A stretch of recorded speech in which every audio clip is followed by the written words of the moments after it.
Fala, galera! Nesse Quer Que Desenhe, vamos falar sobre a Era Napoleônica. Tcharam! Já conversamos por aqui sobre a Revolução Francesa e chegou a hora de falarmos sobre os próximos episódios da história da França. Vamos lá? Antes de começarmos, se inscreve aqui no canal para não perder nenhuma novidade e ter acesso ao melhor conteúdo do mundo para sua aprovação no vestibular. Também não deixe de assistir o vídeo até o final, porque vai ter um link com um descontão para você assinar o Descomplica. E você pode baixar esse mapa exibido no vídeo a qualquer momento. É só clicar no link aqui da descrição. Antes de tudo, é importante entender como Napoleão Bonaparte chegou ao governo. Basicamente, ele já vinha se destacando muito como general durante as batalhas que ocorreram na Revolução Francesa. E sua tomada de poder marca justamente o final da Revolução. Mas vamos começar do início. Estamos na França.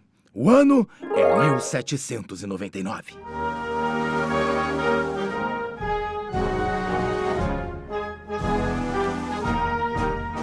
A nação se encontra num momento de instabilidade política e econômica bem intensa e já vive o processo de revolução com altos e baixos há quase 10 anos. Nesse momento, o regime político era o Diretório, liderado pelos girondinos, aquela alta burguesia que falava mais com a elite e com seus próprios interesses do que com o povo. Ou seja, havia uma grande insatisfação popular que gerou um processo de conspiração contra eles.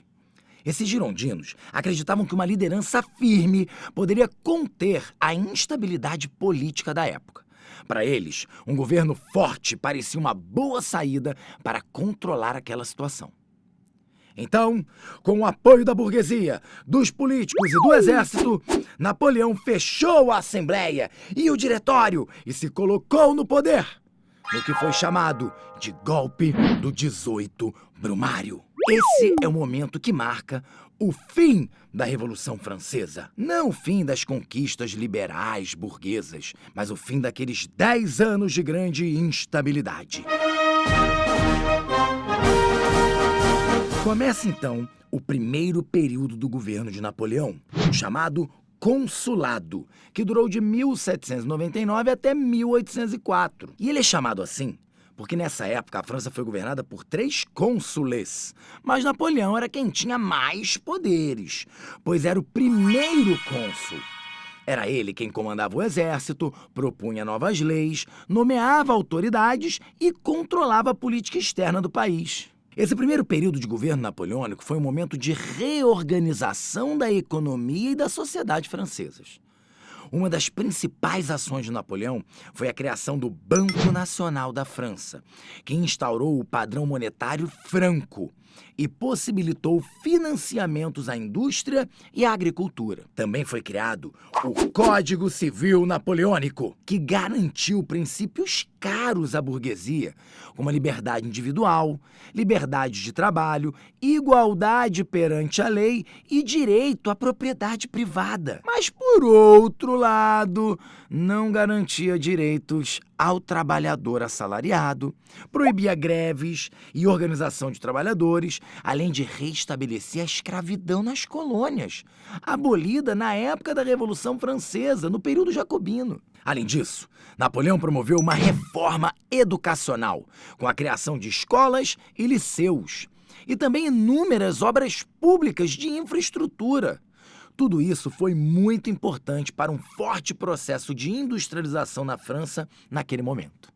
Outro ponto muito importante foi um acordo com o Papa Pio VI, que estabeleceu que o governo poderia nomear bispos e que garantia a liberdade de culto, reconhecendo o catolicismo como religião da maioria dos franceses, embora o Estado se declarasse laico.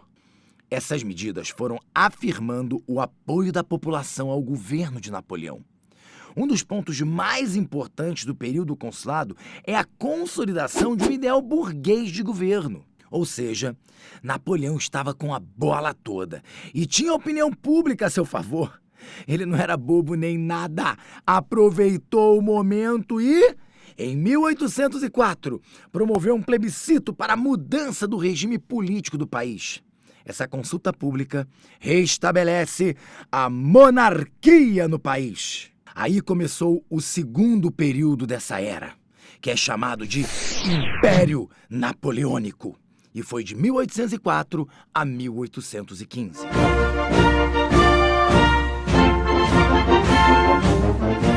Nesse momento, Napoleão tornou-se imperador dos franceses.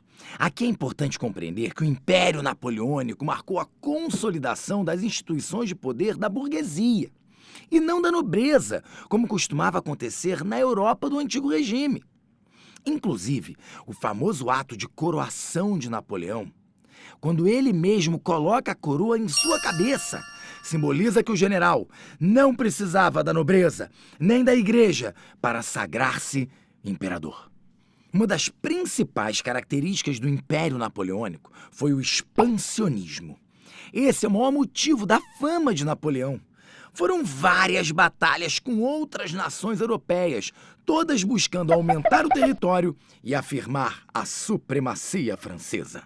É claro que as investidas tiveram respostas e houve até tentativas de união de outras nações para deter a expansão territorial da França. Mas a verdade é que no começo todas foram furadas. Os franceses conseguiram derrotar austríacos, prussianos e realizaram até o sepultamento do Sacro Império Romano-Germânico. Napoleão conquistou parte do norte da Itália e territórios da Bélgica, Holanda, Espanha, além de estados germânicos. Não foi pouca coisa não, viu? Mas Napoleão esbarrou na Inglaterra, que se tornou o maior calcanhar de Aquiles do seu governo. Depois de perder batalhas para os ingleses, a resposta de Napoleão foi a criação do bloqueio continental em 1806. Galera, presta atenção aqui porque é um assunto que cai bastante no vestibular, hein? A ideia do bloqueio continental era enfraquecer a Inglaterra economicamente. Napoleão fez isso por meio de uma proibição. Nação nenhuma podia comprar mercadorias industrializadas dos ingleses. E, ao mesmo tempo, ninguém podia enviar matéria-prima para eles. E quem desrespeitasse o bloqueio sofreria intervenção militar napoleônica. No início, a medida foi um grande sucesso. Só que não durou muito. A França não tinha condições de suprir a oferta de produtos britânicos. Por isso, gradualmente, nações passaram a não respeitar o bloqueio. A imagem da França como uma grande potência começou a ficar fragilizada, e o caminho para a derrota napoleônica se abriu.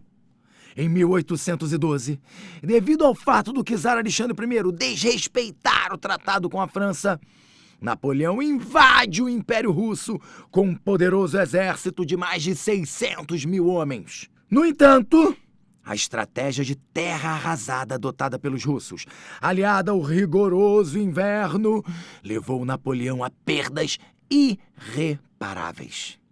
O general retornou da campanha com pouco mais de 100 mil homens, extremamente enfraquecido. Este era, sem dúvidas, o início do fim.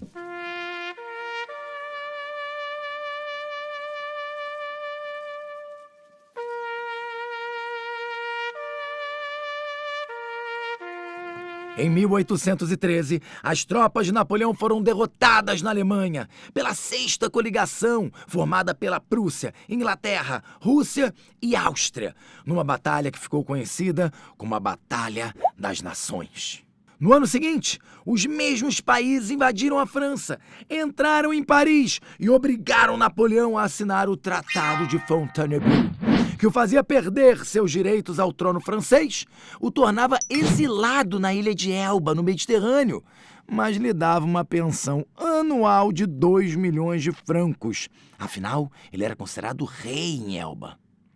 A França ficou por alguns meses sendo governada pela dinastia dos Bourbon. Mas isso não durou muito. Napoleão era duro na queda, cara. Ele conseguiu fugir desse exílio e, com super apoio do exército, voltou para a França em 1815. Foi quando começou o terceiro período da Era Napoleônica, que é mais curtinho. Durou 100 dias e é justamente chamado de Governo dos 100 Dias.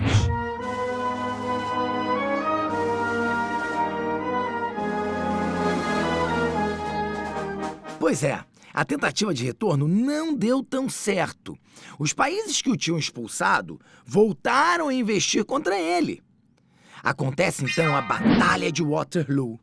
Napoleão é derrotado e é novamente exilado. Agora definitivamente, numa ilha atlântica, a ilha de Santa Helena, onde permaneceu até a sua morte, em 1821.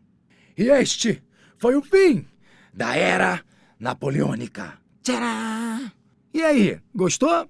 Você pode baixar esse mapa todinho pra você. O download tá aqui no link da descrição. Não esquece de ajudar a gente deixando o seu like aqui no vídeo. E se você ainda não é um estudante do Descomplica, que isso, cara? Tá esperando o quê? Aqui na descrição tem um link para você assinar nossos planos com desconto. Não perca! Mas me conta, qual assunto você quer ver por aqui? Quem sabe ele não é o próximo? É isso aí, pessoal. Até o próximo Quer Que Desenhe. Valeu! Yee!